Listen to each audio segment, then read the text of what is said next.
people have got to sign up and get their tickets, and they have to donate to get them before they run out, you know, so you're kind of almost creating that when you don't have an emergency as such. Yeah, absolutely. We don't raise money for a specific disaster event or that sort of thing usually. We choose a theme for each event, and for Westfall Global in March it's education.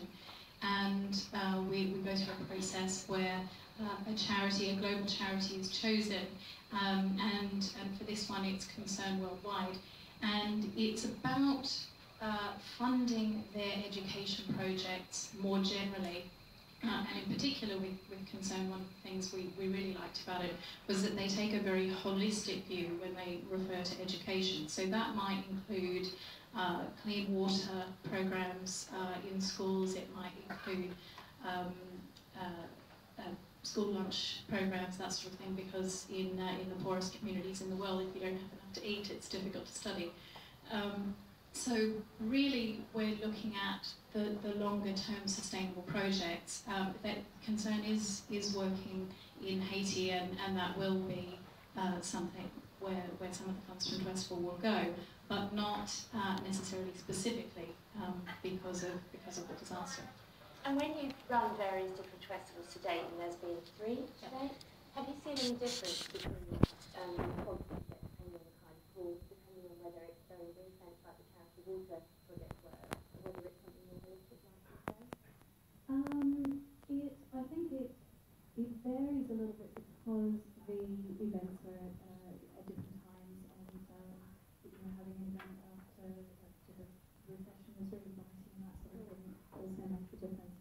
But I think the global events where all the cities around the world are working to raise money for the one charity, I think it tends to be easier to raise funds for that because everybody's tweeting, everybody's talking about that particular charity with a specific focus.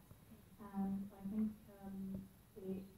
feeling like you're banding together as a global community to support a particular charity and a particular goal, I think it gives people a sense of community, and that sense of community giving is appealing to donors. Is that almost more attractive than necessarily exactly what the cause is? Do you think that people just want to do good and these new channels are available and just allow them to do that? I think it's probably a bit of both.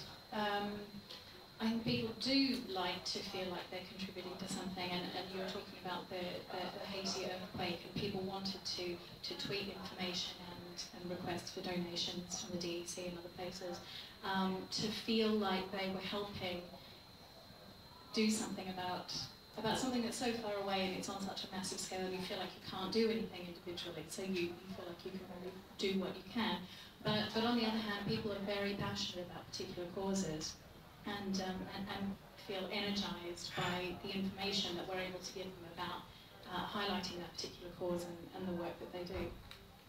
I think there's something interesting to explore here, which is about the idea of crowdsourcing funding for a particular cause or for a particular project.